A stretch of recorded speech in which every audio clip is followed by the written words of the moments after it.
Okay, I think we can start now this informational webinar on first level master program ICT for development and social good.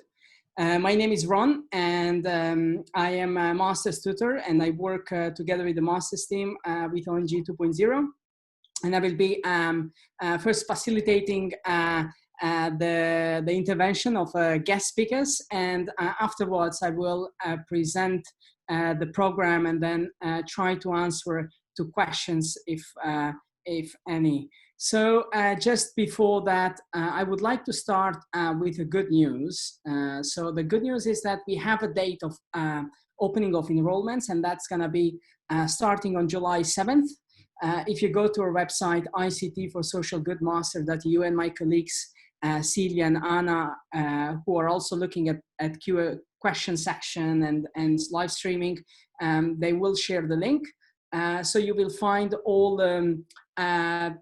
the details about enrollment, so requirements, criteria, documents that you need to submit, and so on. You also will find the program and other elements of the master. Again, enrollments for master, but also applications for scholarships will open on July 7th at 9:30 CST in the morning, and they will be closed on September 7th. So it'll be full 2 months for applications. Please do visit the website again if you have other questions or would like to learn more about the program. Again, this master program has a number of partners and supporters. The master program is being carried on and designed by University of Turin and ONG 2.0. Professor Dansero will speak more about University of Turin and the role of University of Turin within the master program and why hosting this master program. Whereas for ONG 2.0, for those who don't know, it's a training center which is specialized in delivering high-end training programs online on the use of web and ICT for international cooperation and development. The master program of academic year 2019 and 2020, it's supported and under patronage of Italian Agency for Cooperation and Development, but it's supported thanks to the funding of Compagnia di San Paolo and Fondazione Cariplo, particularly the scholarship programs that we distribute. And this is done within the program Innovazione per lo Sviluppo, which will be presented in a few by Ilaria Caramia. Now, I will just briefly go about the program, which is very simple. We have a guest speaker, Ilaria Caramia, who will present Compagnia di San Paolo within the program of Innovazione per lo Sviluppo. Professor Eugenio Dansero, who is the director of the master and professor at the University of Turin. Josh Harvey, lecturer in the master of the 2 modules, Technology for Development and Fundamentals of Human-Centered Design. Josh is also Senior Director and Chief of Staff at Leadership of Educational Equity and a consultant on design thinking. Stuart Campo, lecturer in the master, who lectures the module on ICT for mapping and emergency. Stuart is also team lead, data policy, and senior fellow at UNOCHA Center for Humanitarian Data. Later on, we'll be joined by Paola Fava, lecturer in the master of the module ICT for Health, consultant and expert on information management systems in humanitarian and development contexts, and myself, which I introduced very briefly. So without losing time, I will pass over to Ilaria for her remarks. Ilaria, over to you. Thank you. Good morning, everyone. First of all, I would like to thank the organizers, ONG 2.0 and the University of Turin, for the invitation to this presentation of the master program ICT for Development and Social Good. And also please receive greetings from our foundation, Compagnia di San Paolo and Cariplo Foundation. Compagnia di San Paolo and Cariplo Foundation are 2 Italian banking foundations that are working together in the field of development cooperation since 2006 and are promoters of the Innovation for Development program. Innovation for Development is a strategic and multidisciplinary project on international development and cooperation. And it is aimed at fostering technological innovation processes and products in order to get creative, responsive to the most pressing challenges that low-income countries' population face. This project started in 2016 and is promoted by these two foundations, and it is promoted also with the collaboration of diverse partners working in data for good, digital fabrication, and ICT for development. Just a brief presentation of this project. The project is built on 3 pillars. The 3 main pillars are open innovation and data. And in this pillar, we try to build an enabling, transforming platform to support development cooperation using tailor-made tools to strengthen organization in the process of digital transformation and innovation, trying to structure financing mechanism to support strategic alliances and adaptive tech solution co-created, being a product and of co-design, human-centered design, including innovators, NGOs, practitioners, and local communities. The second pillar is the networking strengthening. The projects want to foster spaces and events to enhance meeting, exchange, and cooperation among development officers and tech innovators, looking at an innovative community for development. And the third pillar, the pillar that is most important for this presentation, is training and competencies development. This pillar is dedicated to the training and capacity building for international development cooperation sector. Since the beginning of the Innovation for Development project, the project identified the need to support the development cooperation ecosystem in the increasingly emerging request for updating and training on issues related to innovation. The Innovation for Development program strongly believes that it's necessary to put skills and training at the center, looking to the future with a greater attention for innovation and generational turnover, with languages, tools, and leadership oriented towards systemic change. Thanks to the collaboration of 12 strategic partners, and ONG 2.0 is one of these strategic partners, a catalog of training courses is offered to organizations active in the field of international cooperation. And the main areas of this training are data for development, project management, leadership, and entrepreneurship.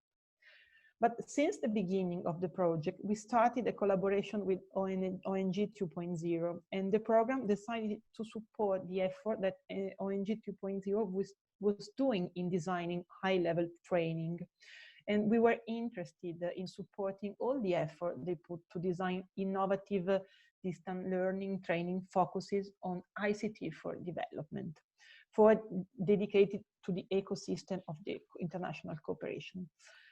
And as foundation, we are pleased to support again this edition of the Master on ICT for Development and Social Good, because we are really convinced that this Master fully contribute to build competencies of a new generation of development practitioners, specialized in digital technologies and innovative methodologies.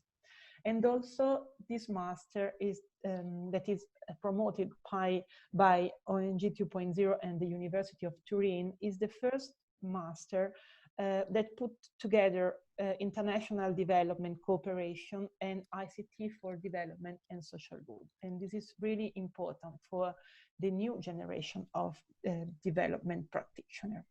We decided to support the master with a scholarship, and we really hope that many of you will really take these opportunities, this great opportunity, and participate in this master.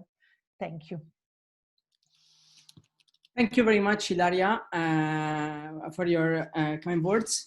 Yeah, it's true that this is the first master program in Italy that actually puts together a transdisciplinary program that that tackles, you know, the use of ICTs, information communication technologies, within the development and international cooperation.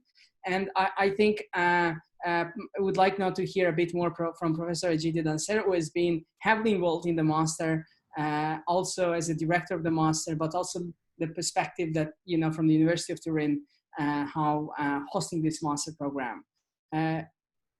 Professor Egidio, over to you. Thank you, Ron. Thank you to all the participants. I am very glad to be here. And as a representative of the University of Turin in this master, I can say that as University of Turin, we are, for us, it's a very important master that in some way complete a package of courses, different kind of courses on development studies linked to development cooperation. In fact, we have many courses at the first level of a bachelor on international science, development and cooperation, and then we have some master degree as a laurea magistrale, as we say in Italy, that are 2 years courses on more general on this topic. We have other master, other professionalizing master that we organize as University of Turin, also with the training center of ILO, all on development and cooperation studies. But a master like this was missing in this landscape of development studies. And as also as Ilaria Caramia has already said, this master is very oriented to a professional new figure of specialist in putting together innovation, communication technology, and development. So we think that for people that in some way are already involved in working in this sector, like working NGOs, NGOs that are involved both at the national or the international level. Also for students that have already a background in international development studies, but also in educational studies, economic or law also, can be, this master can really give a valuable added value. We, from the beginning, together with NGO 2.0 and the other partners that promoted this master, we conceived this master as a distance learning master, but with an intensive part that we call crash course in a face-to-face phase in Turin. So during in this year, when all the university in Italy and the most part of the university all around the world had to transform their educational programs in distance learning programs, we didn't have so many problems because we were already organized in some way, even if we had problems with the crash course. But also the structure of the master can help us to organize in this way.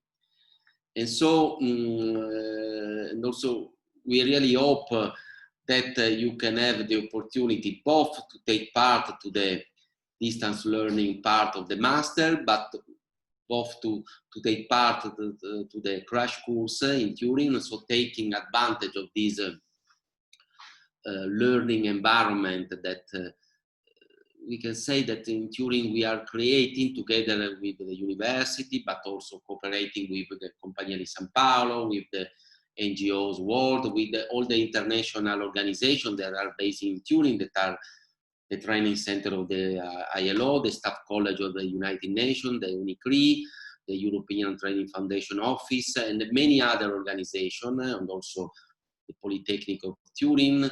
We have also some professor that teaches in the master that comes from the Polytechnic of Turin. So it's really an international master that tries to take the most part of advantage of being using the distance learning platform, but also connecting to the local educational space. I don't know, for the moment I can stop here, and so I give you the floor. Thank you very much, Professor Gidio. It is true that the COVID-19 situation has sort of caught many universities sort of unprepared. And given that we have been sort of delivering this master program for 2 years now online, it somehow for us was, you know, a complete normal situation. But also thanks to the flexibility of many lecturers, but also their capacity to deliver even, you know, what we thought to be residential courses, we could deliver again, you know, courses in virtual sort of environments, and designing them together with students that would make sense for them. So I will ask now Josh to provide a brief perspective from his point of view as lecturer in the master. Josh? Can you hear? Yeah. This one, I can hear you. Can you enable my video again? Okay. Sorry. No, no worries. Oh. You cannot start your video because the host has stopped it. Well, it's okay. You can hear me. Oh, yep. Never mind. There we go. Okay. Hi. Good morning, everyone. For me, it's morning. I normally like to start with a joke, but given that I woke up at 5:30 in the morning and it's 6 o'clock here now to be with you, I find that I don't quite have it in me this morning. But I guess that might even actually count as my joke, so that works out very well. So to briefly introduce myself, I'm Josh Harvey. I lead through the ICT for D, or the Introduction to ICT for D, to Information and Communication Technology for Development module. And I'll also lead you through the Design for Social Innovation modules. I've worked with international organizations, UNICEF, CARE, as a consultant for a number of others, and for social enterprises. And now I work domestically with an organization called Leadership for Educational Equity at the intersection of innovation, design, and technology.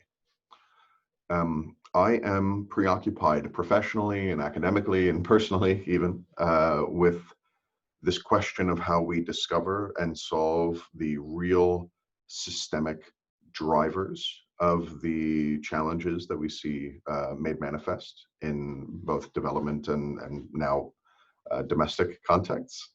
And my goal is to preoccupy you with the same preoccupation that I have through our modules together. So to do that, how do we discover and solve these real systemic challenges, if a solution is even a thing that we can begin to talk about? To interrogate that kind of problematic, that thorny space, is to not just talk about the small stuff, or learn about the small stuff, the methods, the approaches, the techniques of our work, albeit we do that as well, of course. We equip ourselves with the tools that we need. But we also equip ourselves with the context and with the mental model we need about development and humanitarian and the history of that work and the principles that are made manifest by that work and through that work. We talk about technology and the way that it is an expression of and a reification of our values. It's our values made real. We talk about agency, we talk about legitimacy, we talk about justice, I think that I'm based in the US, if you haven't caught that yet. That's why it's 6 o'clock in the morning for me here. Obviously, a preoccupation with justice is a good thing to be preoccupied by in the world right now, and perhaps always. And solving for justice, if you will, if that's even a possible thing, is inherently thorny. And then on top of those questions, we add technology. And I like to ask, both in the course and even now, for us to be thinking as we're getting ready to apply technology to development and humanitarian contexts and development and humanitarian challenges, is the technology as our tool even neutral? Audre Lorde says, you won't tear down the master's house with the master's tools. What are the tools that we're using? Let's think about social, let's think about Facebook and Twitter. I mean, I think it goes beyond, everyone now is familiar with the ways in which Facebook, with which Twitter are not inherently neutral technologies, the way in which they are both an expression of a set of values and they shape our values in turn. I think that's obvious. Slightly less obvious are things like AI, the way in which AI is not neutral. And I don't just mean the bias introduced by training data when we do facial recognition, but I mean even the use of AI, even the idea that we can put ourselves in a state of exception and apply artificial intelligence to make obscured decisions on our behalf, and we call them sort of, oh, science, that was math, that it is what it is, right? And we'll just take the answer and we'll go off and use it.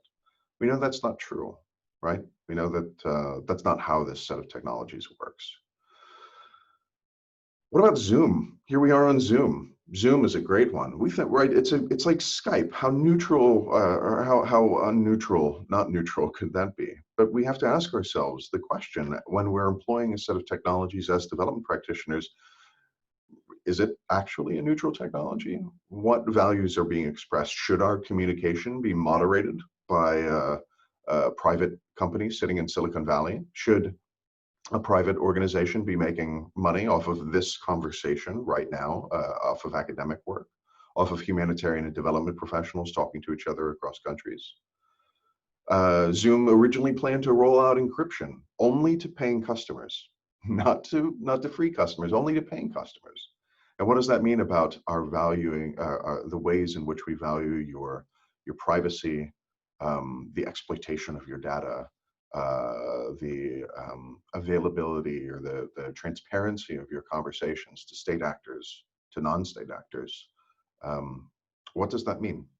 We need to be able to ask ourselves those questions, not just when we're using the technology, but when we're building it, of course, as well. I think that Zoom could have stood to ask themselves those questions when building the platform in the first place. There's no answer, but the more we know, the more we're able to interrogate, the better, more effectively we're able to interrogate our work, to make choices, and in the case of development and humanitarian professionals, ultimately deliver choice and ensure agency, decenter ourselves as designers and technologists. We'll learn the tools, of course, and by that I mean the hard methods, the practices, how to do it for real. But we'll even learn, or I should say, we'll learn those tools. And in my case, the tools that I like to teach are tools drawn from design, drawn from lean practice, drawn from systems thinking. And we'll even be able to interrogate those tools themselves, learn their use, but learn their inherent politics, their history, and what they mean for our ability to use them to tear down some bad houses. At the end, we're able to build interventions, and by that I don't mean just technologies, but initiatives that are organically and inherently enabled by technology, just like this is a course. It's not a Zoom course, it's a course. We just use Zoom to affect this course. And we're able to build interventions that aren't only right in the sense that they meet the needs of impacted persons, but they're right in the sense that they are just, that they pursue the values that we want to pursue. I think our space has witnessed decades, almost the entirety of its history has been about the instrumentalization and exploitation of rights holders, rampant solutionism, the, if you will, foreshortening of the horizon of social possibility, solving, if not solving for that, at least problematizing it, at least combating this. I think that's what the world demands of a new generation of social impact practitioner. And that is exactly what we learn to be. And that is tremendously exciting. So I invite you to join us. I'm super excited. This is like my favorite thing to do. So I'm glad for the opportunity to do it with a new group of students. Anyway, thanks so much and cheers. Thank you so much, Josh. It's interesting you touched some of the key topics that we are actually discussing now in the second module of the fifth unit at the master. And you may know Dan McQuillan. And actually yesterday we talked about surveillance and the smart city, where we precisely are sort of tackling questions of, the biased AI, facial recognition, and also learning about how we can protect our data and protect ourselves online. So thanks again for your intervention. I know it's very early, so feel free to disconnect at any time. So I see also Paola Fava joined us, and I will give her the word in a few. But let me go back to the guest speaker, Stuart Campo. Stuart, I will pass over to you. Thanks, Ron. Hopefully you can hear me okay. Yes. Great to be here and to connect with everybody. As Josh said, it's a really great opportunity for us as practitioners to kind of step back each year and reflect on the sector that we're a part of and the practice that we contribute to, and the different ways in which we can see some of the more trenchant problems that we're dealing with. So really, really excited to be part of the course again.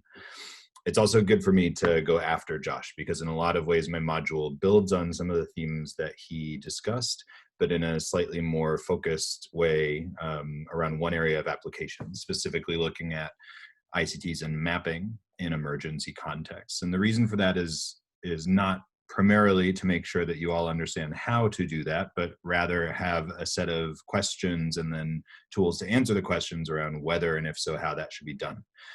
When I, in my work and also in this course over the past few years, think about these issues, it's really about understanding the sort of core ethical framework that underpins humanitarian action, helping you explore how that should translate to digital practice and the increasing use of data and ICTs in humanitarian response, and using a case method, explore some of the different dilemmas that arise and the different ways in which those dilemmas can be resolved. I believe, although we'll sort of see over the next few months how things evolve, that the module this time will focus on COVID-19 and really pull cases primarily from the moment that we're all currently living in, both at home and farther afield, looking particularly at the use of digital technologies in the humanitarian response within the more formalized humanitarian community, but also at home, and trying to also sort of unpack with the students what different perspectives arise when we're actually directly affected by these issues ourselves. This, of course, is very relevant when we think about contact tracing, but also the different, maybe sort of less obviously risky ways in which data, including mapping data, but also other forms of data like cell phone records and data that might be anonymized but could still lead to targeting and harm.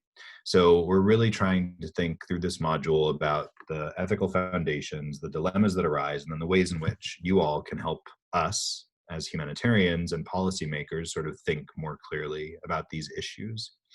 I think maybe one thing to kind of leave you with as a teaser is this question that I've been grappling with a number of colleagues over the past few years, which is whose ethics should apply in these different scenarios.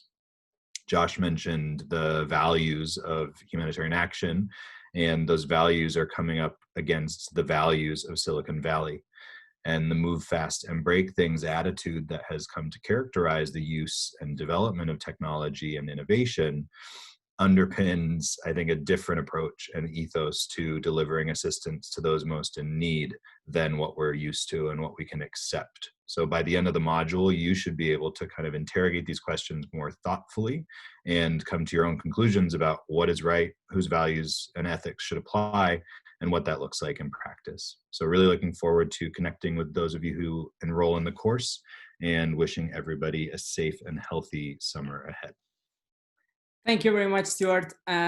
I think it's one of the things that we take care a lot about the content and the curriculum of the master is responding to what's happening around the world almost in real time in terms of the content, updating it. So you can also notice that every year we update the program, the content, the modules, because to us it's important that the stuff we learn, the stuff we train within the master program actually do make sense in the outside world. So I'm happy to hear that some of the emergency around COVID-19 will be reflected on the new upcoming academic year. Now, thanks again, Stuart, for joining. I know Paula is here as well, but I will leave her, Paula. So what I'm gonna do is I'm gonna try to explain a little bit the first part of the master. When I arrive to your module, I will pass over the word where you can explain a bit more what actually ICT in health means. So if that is okay for you. Great. So now, again, for other colleagues who just spoke, I know they are busy with work or woke up very early. So if you cannot stay, I completely understand on that. So also, I just would like to say that if you have questions, please do feel free to direct them on a real time using the chat section. And I will be taking them and replying to them after my presentation, or we will have a short Q&A section in the end where you can pick up the microphone and speak. I would like also to mention that we, as ONG 2.0, we have a wide range of network with non-profit organizations, social enterprise, startups, and other entities. With whom we collaborate and who also contribute in one way or another on the master program. So I would like to thank them. I will not name them all, but just thank them for their contribution to the master program. Now, the master program actually started in 2016-17, and it wasn't a master, it was just a long-term training course that we kicked it off at the ONG 2.0, and it was a way to provide to young development workers, young students, young experts, a moment of capacity building online, and this is not sort of only for European students, but also open for participants around the world. Now, since then, we have tested a number of methodologies. We also worked a number of content updating until we arrived to the master program, which together with University of Turin, we sort of redesigned it completely, and then we launched it as a program. So the stuff we have been working since 2016 are somehow, you know, the stuff also we present today as a result of the work that we have done for years through the long-term training course in ICT for D. Now, the master program, I think, really includes and highlights three main sort of components, three main features. And at some extent, they have been also mentioned by previous speakers. So first of all, we take care a lot on providing a transdisciplinary approach to the master program. Stuart just said that the stuff that he teaches at the module on ICT for mapping and emergencies build upon the George's modules on technology for development and fundamentals of human-centered design. And the stuff that Paula is going to speak on ICT for health are built upon other modules, previous modules. So we try to bring different disciplines together and then try to complement them and learn from different disciplines.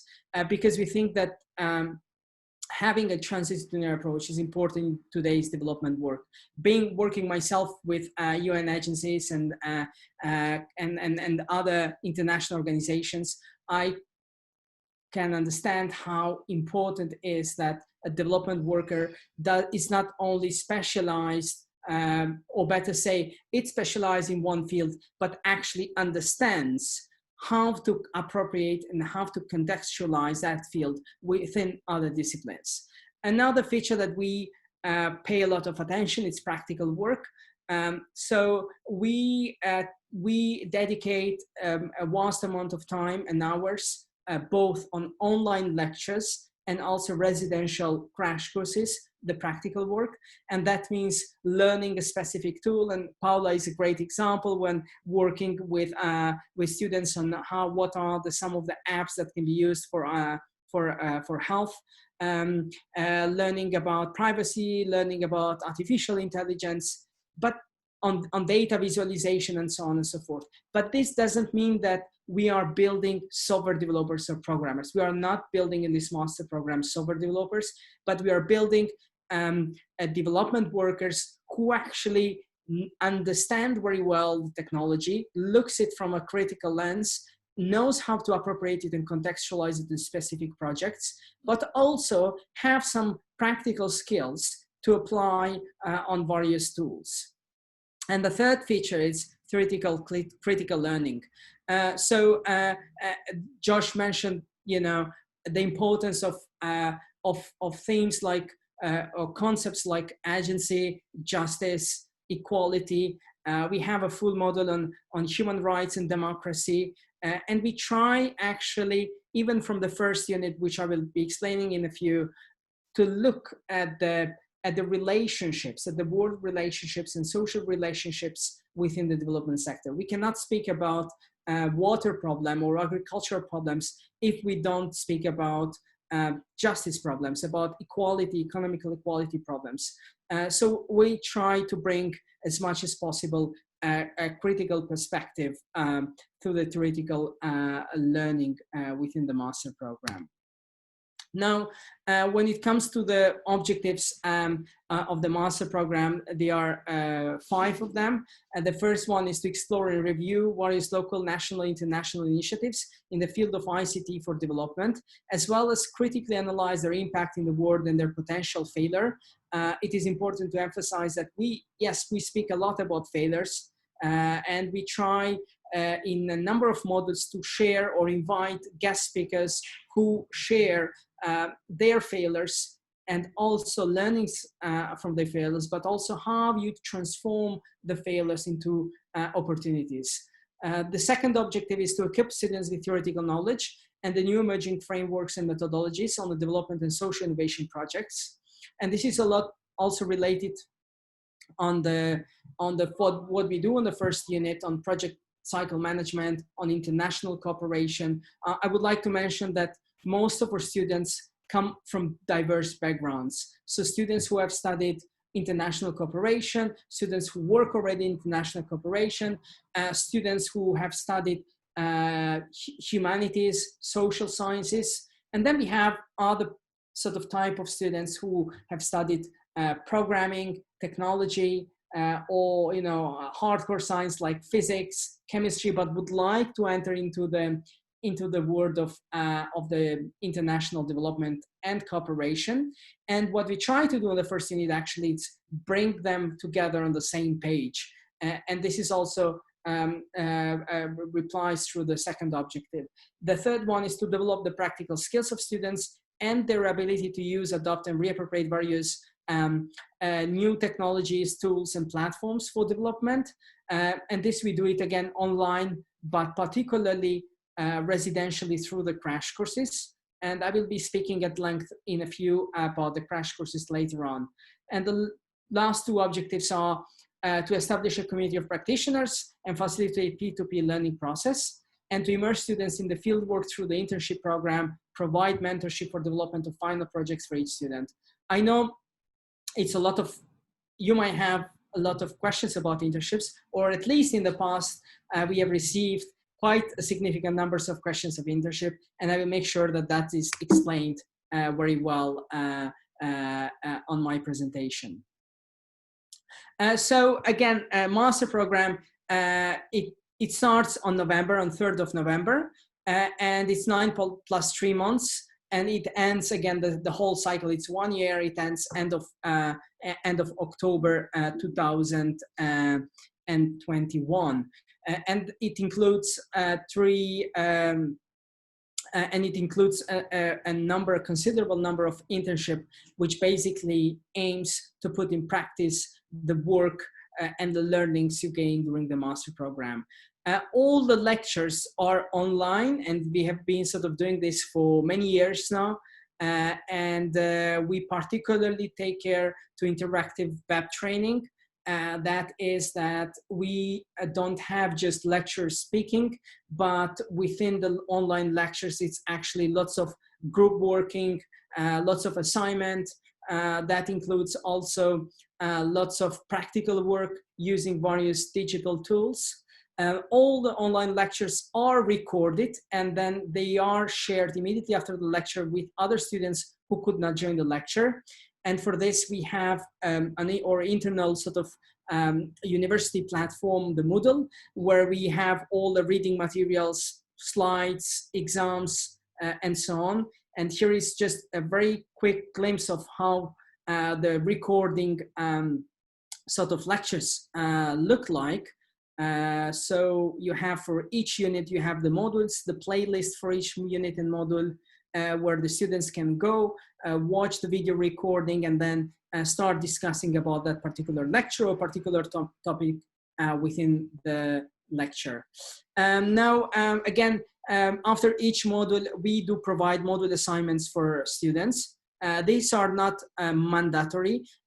However, we highly encourage them to sort of take module assignment, because it's an important and great moment to actually put in practice the skills and knowledge you have gained during the master.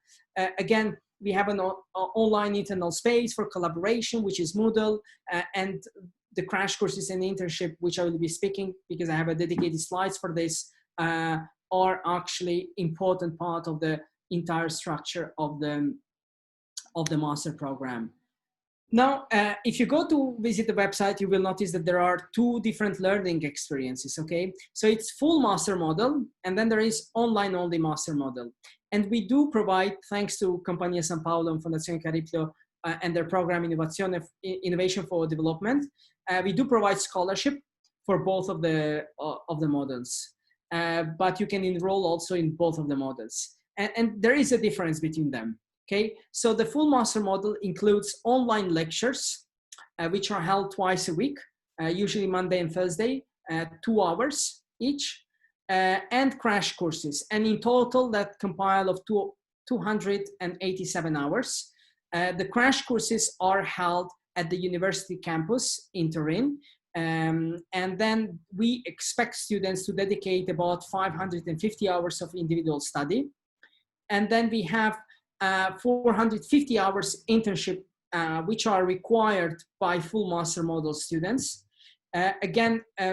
Students of the full master model, they have also to undertake and complete 5 exams and also write the final thesis or the final project in the end of the master. The students of the full master model will receive in the end a master diploma. And the difference is that online only master model, they actually engage again on the online lectures to 208 hours. They again participate in module assignments, but they are not required to come to the crash courses, and also they are not required to complete the internship project. But in the end, the online only master model, they will receive a certificate of attendance and a personalized portfolio with competencies that they have developed during the master program. So this is the difference between two learning experiences that we offer within the master. Now, this is basically the units. So the master is structured in 5 units, and each unit is actually corresponds to 1 exam. So unit 1 is development and social innovation challenges. Unit 2 is technology for development and human-centered design. Unit 3 is on data for social good. Unit 4 is in ICT in development sectors. And Unit 5 is in future trends in ICT and development. Now, each unit has a different modules, and then each module has different lectures. So this is how it's structured, the program, the curriculum of the program. I will very briefly explain very briefly the modules and the unit, and you can go to our website to learn more about them. So again, at the unit 1 on development and social innovation challenges, we have 3 modules. The first module is development challenges and international cooperation. Second module is project management for development, cooperation, social innovation. And module 3 is introduction to ICT's infrastructure. And what we do actually to this unit, and the main sort of aim of this unit, is to bring all students to the same page. So those who have no background and no experience on development and international cooperation, they will learn about sort of what are the main challenges, the relationship between, international cooperation, development, politics, and also look at a wider sector of various international agencies and bodies. What are their roles? How they function on the field? Also, what are the roles of non-profit organizations, and so on and so forth. And then we go to the second module, where we speak, particularly dedicate 10 hours of project management for development, cooperation, social innovation. So we sort of bring the essentials of project management. And the third one tries to actually provide an understanding to students who don't have technical background. So it's just bringing, what are the main ICT's infrastructure, Internet of Things, what is cloud computing, architecture systems, and so on and so forth. So the first unit is actually tries to bring, introductions or essentials of development, project management, and ICT's technical infrastructure, and then, put all students at the same page. Unit 2, it's basically what Josh said, and it's led by him. And I will not go at length on this. So it's technology for development and fundamentals of human-centered design, and dedicating quite a lot of sort of time on practical part of this.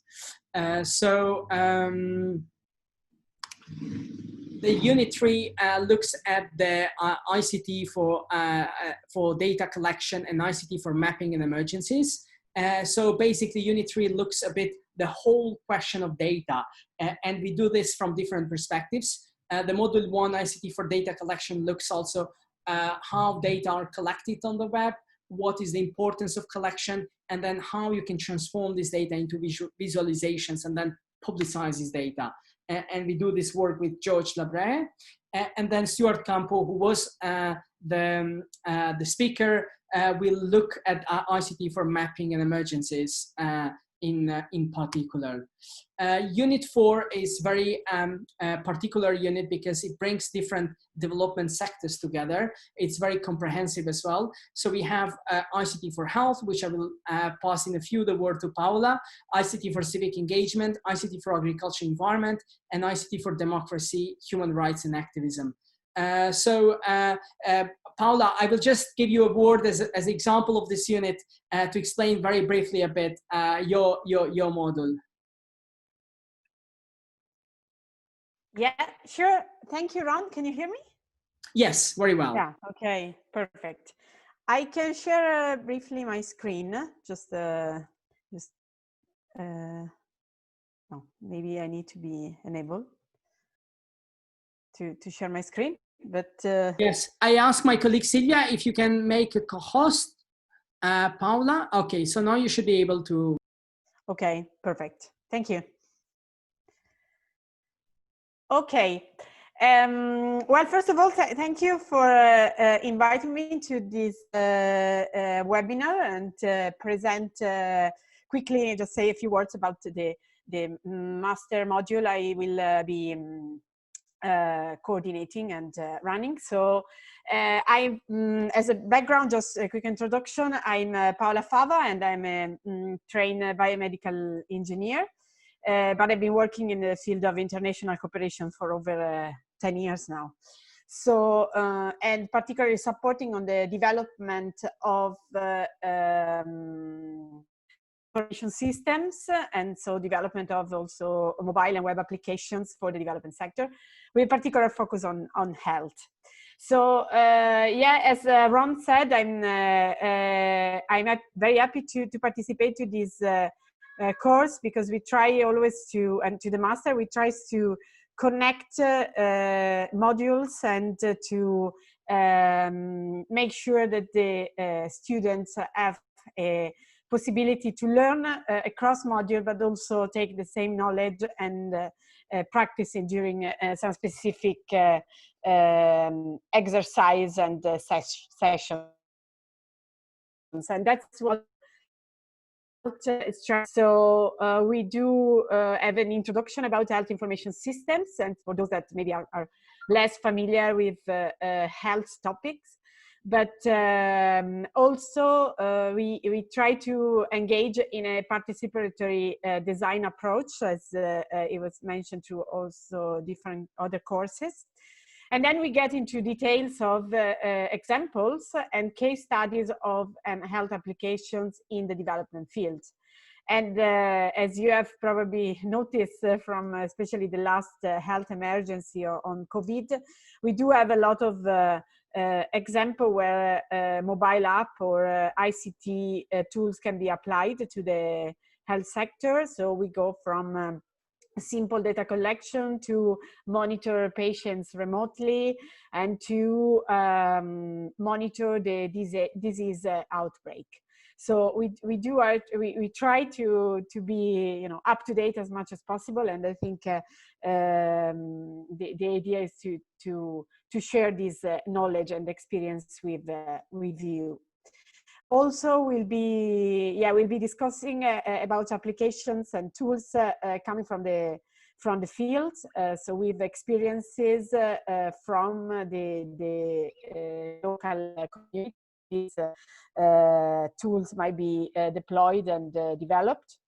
And also we'll have some practical section with some example of tools that are commonly used in the health sector, but they can be applied also to other sectors. So you'll have a chance to use them, to learn how to use them, and possibly maybe practicing with your schoolmates, your master mates, and be able so to hopefully in your own project integrate them, or adapt them, or maybe discover even new ones that can be more suitable for your specific project. So it will be a module where we kind of walk together, we learn together, we share experiences, and try to give you some example and tools that you can bring in your own experience. And I think that's it. Yeah. Thank you very much, Paola, for your brief presentation of the model. So again, we move on with the program. We are slightly late, also because we started a bit late. So please be patient. I will not speak more than next 6 minutes. I will try to stay sharp on that. So very briefly, this is the last unit where we have 3 modules. The first one, we look at the financial inclusion in developing countries, talking a lot about the economical systems, the digital payments, micropayments, and what are the critique discussions and debates around this. The module 2, which is going on particularly at this moment, it's on info security, data protection, and AI in humanitarianism. And the module 3 on blockchain technology in social applications. So basically this unit try also to look and respond to the trends and the future trends in ICT development. Now, very briefly, 3 crash courses, and you can find again more information and all this information on the website. So the crash course 1, we call it Development in Practice, and basically it includes an hands-on work, intensive work with human-centered design methodology and techniques, where students are required to go from various sort of methodological steps, from immersive interviews, investigations of a challenge, to creating prototypes. In each of the crash course, we have included field visits with a number of interesting entities, organizations, collectives in Turin, but we also invite guest speakers to deliver particular specific seminars on very specific themes. The crash course 2, it's dedicated on data, so data in practice, and it's basically looks on understanding the process of data collection and data management. It provides hands-on work to students on data on data visualization and technologies that help to visualize, and publish large data sets. And also looking on various case studies, but also students themselves working to visualize data from their own sort of working experiences. And the last one is actually on cybersecurity, where together with Tactical Tech, the specialized sort of collective based in Berlin, we try to provide sort of understanding and practical skills on data privacy and protection, on tracking, surveillance, also how you keep your information in your data safe, how you encrypt the communication, and so on and so forth. Now, with the COVID-19 situation, we have found ourselves in a weird situation where we could not deliver the crash courses offline, so in the campus of the University of Turin, but we did, however, deliver them online without compromising on the content, without compromising a number of hours, and we did that in a way that is not a heavy burden both for the lecturer and also for the students. The last bit I would like to mention is exams. So each unit corresponds to the exam, and each exam has a number of credits, and the students should complete, full master's model students should complete all the exams. And then we have also the internship program and the final project, which also have their own units, credits, and they should be also completed as well in order to receive the diploma in the end. I shall mention that the exams are held online via the Moodle system as well, so you don't need to be present in the class. For the internship program, which is a lot discussed and asked by students, how it's going to happen. So we are requiring 450 hours of internship, of minimum of 3 months to maximum 6 months. Internship programs can start in January 2020 and should be completed no later than 15 October 2020. And you can actually set up yourself how you would like to run your internship programs. So we have two options. The option one is you do it yourself. So basically, students who are working in an organization, in a startup or an enterprise or other entity, they can run the internship in their own working place as long as that working place and the work they do relates to the thematics of the master. Or they can do it with us. So our master program has a partnership with a number of international organizations and Italian ones, where they are willing to host our students and work with them on the internship program. And I shall mention that internship program will be concluded, and it's a part of the journey where you have to write the final thesis of the master. This is the team of the master. So we have a scientific committee of the master, which includes internal professors of the University of Turin, but also external experts. Professor Egidio Dansero is the director of master. Teresa Silvia Pochettino is coordinator of the master, which is also supporting us, and myself, it's tutor of the master. And we have a number of facilitators who are ex-students, alumni of the master program, and who facilitate specific sessions during the master program. So that's very brief in a nutshell, how the program looks like. So I would like now, I would like now to see if there are any questions. Yes, yes, Ron. Yes. There are. For example, Giovanni. Yes, Giovanni Dallolin. I hear we talk a lot about data collection management, but not much about data itself. Will the course also cover even briefly how data can be and how different kind of data are treated by ICTs in development sectors according to their status, qualitative, quantitative? Thanks a lot. Yes, we do. So again, I couldn't go to the all details because we have 1 hour and 50 minutes, all the details of the curriculum.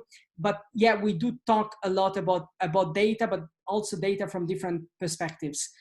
So in that sense, we do cover parts of how data are actually treated by ICTs, both at the quantitative, qualitative level. But what actually interests us, it's not providing this sort of dry research perspective, working with databases, or rather with sort of surveys, interviews, and then try to transform them into research. We don't provide sort of research writing skills. However, what we do provide is a very holistic view on data, not only obviously on the collection management, but also on publication, working on campaignable data, and you as a development worker, what can you do with this data and how you can drive change with this data.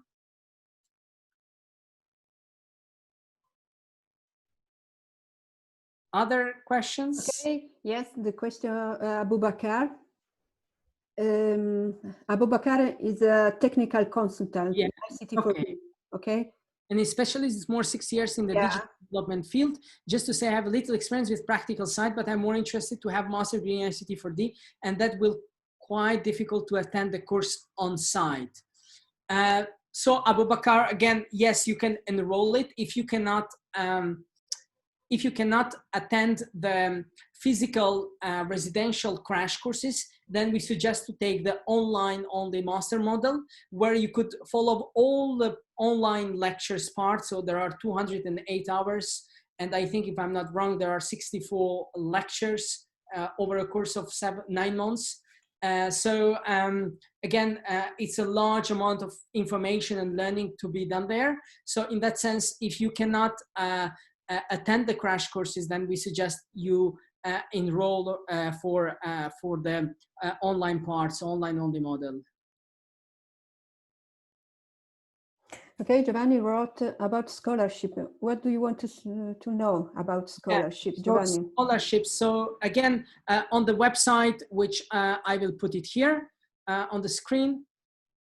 So again, if you go to our website, which I'm sharing here, if you go to the page scholarships, you have all the information. So what type of scholarships are available, requirements for scholarship, application instructions, step-by-step, and then what documents, obligatory and non-obligatory documents you need to provide, selection process, selection criteria. So all the details, again, for the scholarship are in the website. Laura is asking, in order to attend the internship, there is a max age required? No, so we don't have an age limitation or restriction. As long as you're accepted in the master program and you are selected to attend the full master model, then you will be able to attend the internship. You can do it either in an organization where you work or you have founded, or in one of our organizations with whom we have a partnership. And these are organizations from Italy, but also from other parts of the world, from Amsterdam, Romania, Barcelona, in other continents as well. Marco asked, how many students do you accept per year? Okay, so I don't think it was on website. I might have missed. How many students do you accept per year? Is there a limit? We don't have a limit. However, because of a pedagogical work we do with students, I think that we cannot accept more than 30, 35 students per year, because then it's very difficult for us to work and sort of accompany them during the study journey. You're welcome. Okay. Is it the same equivalent diploma for online and on-site? So Abubakar, no. If you attend the online only master model, you will receive only a certificate of attendance and personalized portfolio. And if you attend and complete full master model, you will receive the final diploma from the University of Turin. Lisa is asking how many times a week are the crash courses. This is important to mention. The online lectures happen twice a week, and usually on Monday and Thursday, from 5:30 Milan time, CEST, to 7:30, 2 hours. And crash courses are only 3 of them, and they happen from Monday to Friday. So there are intensive 1-week crash courses. And usually, I cannot provide you with a direct sort of precise dates, but usually they happen on February, May, and July. So this is the sort of timeline of the crash courses. So they are 1-week intensive course in the campus, happening usually in February, May, and July. I hope that answers your question, Lisa.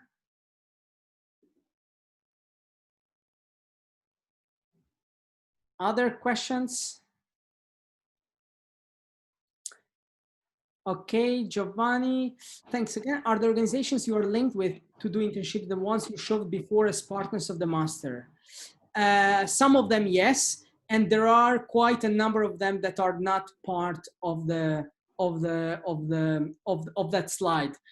Some of the organizations, just to briefly mention, some includes also organizations such as Bach Society in Amsterdam, Ideas for Change in Barcelona, Nesta in Italy, Digital Citizens in Romania. Then it includes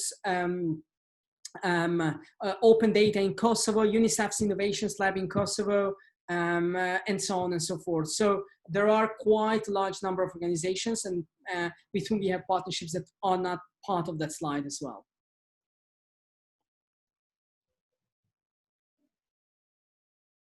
Okay. Okay. It seems like there are no more questions. Okay, no, Marco is asking, can the internships also be done remotely or have to be in person? Usually the internships are done in person because you have to be at the place where you either work or you would like to sort of attend the internship. Of course, with the COVID-19 situations, we are uncertain for the future. In these cases, University of Turin has issued sort of a decree where the internships can be done remotely, and students in collaboration and in accordance with the hosting organizations, they sort of work together and with us, with the master's team, to sort of find a way that it's sort of good for both sides. And many students are also doing it remotely, but we highly recommend that the internships are done in person. You're welcome, Marco. Other questions? Is it possible to join an internship abroad? If you mean if it's possible to attend or complete an internship outside Italy, yes, it's possible.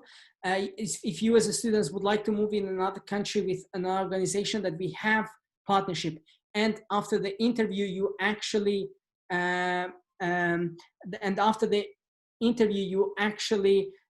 been selected by that organization, yes, you can move to another country.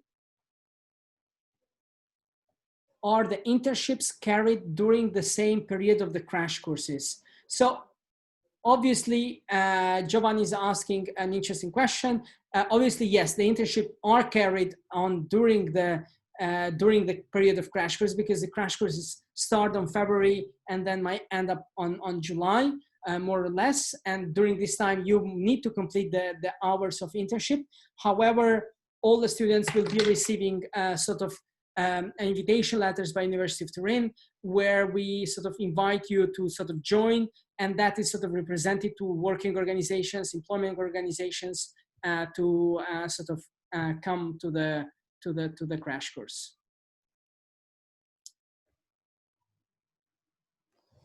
Yes, so Laura is asking, since you ask an excellent level of English, but a language certification is not required among the enrollment documents, how do you grade the English level? Will there be an interview before being selected? In a number of cases, so usually students do provide the English certificates, even if we don't ask obligatory, because that if you look at the selection criteria also, it's sort of counted. So if you have we highly recommend to provide English certification, but in a number of occasions, the scientific committee and the selection panel decides to actually invite the students into interviews, and not only checking the English language, but also checking a bit more the motivations and the experience of the student. Nicola is asking, I would be interested in the full master model. I work full-time in Rome, but could travel to Turin for the 3 crash courses. I just want to know what happens in case we cannot join a crash course due to work. I travel a lot for missions. Thank you. Yes, Nicola, we do have now, but also in the past, the same sort of circumstances where students have to work and have to travel. I think we are flexible at some extent.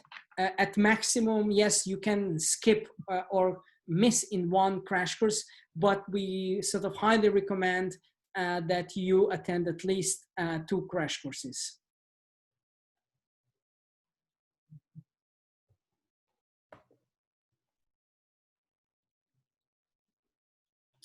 Okay, we see if there are any more questions. Wait 1 minute.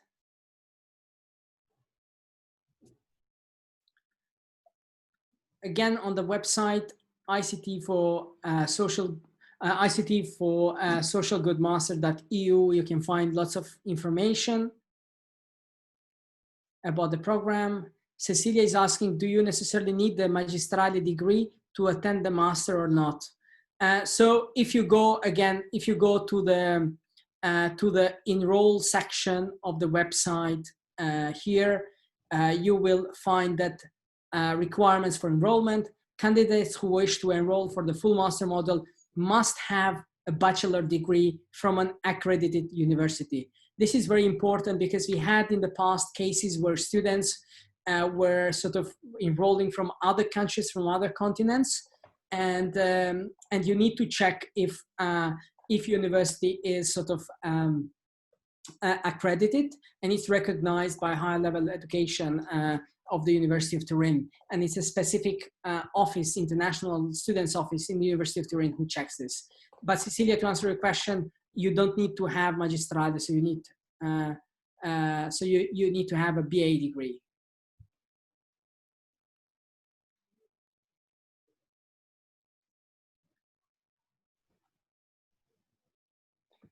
Yes, Christina, in order to apply scholarship, we need to wait the July 7th. Yes.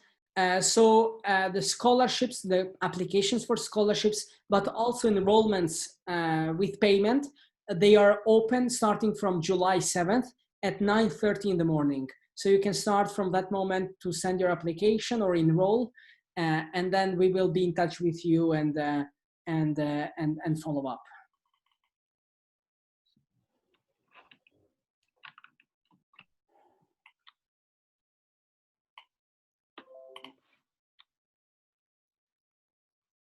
Okay, Giovanni says, so I know we are talking about a very remote chance, but what would happen if you get accepted by any foreign NGO for your internship, which would not allow you to come back for the crash course?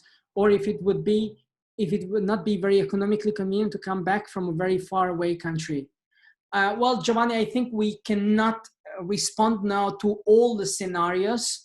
In many ways, we also work in an agile and flexible way, where we, together with students, we try to find solution. For example, in the crash course we had in May, but also in the one we're gonna have in July, some students can travel because they live in Italy, but some others cannot travel. So together, in agreement with the lecturer, but also with the students and the University of Turin Scientific Committee, we agreed to have the crash course completely online in a way that it sort of doesn't compromise the content and it delivers the full objectives of the crash course. So yeah, I think we respond to situations as we go along, because we cannot sort of predict the future, particularly with the COVID-19 situation.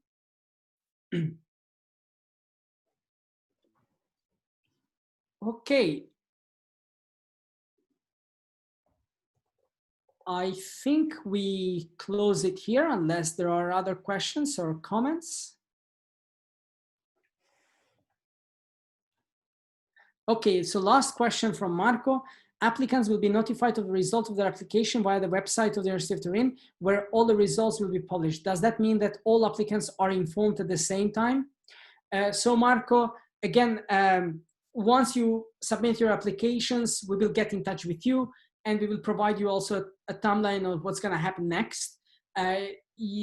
All the applicants, particularly those who have been selected, but also those who have not been selected, they will receive an email, a follow-up email by our team, and those who have passed the selection process, they will be published on the University of Turin's website.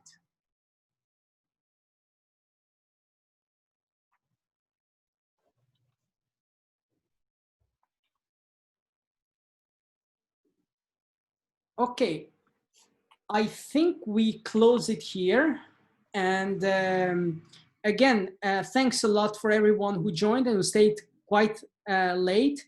If you have questions, please do send us an email at this email, which I'm writing also on the chat, ICT4DMaster@ong2 as a number 0.org, or visit our website, and we are very happy to reply to you and provide more specific details in case you are needed.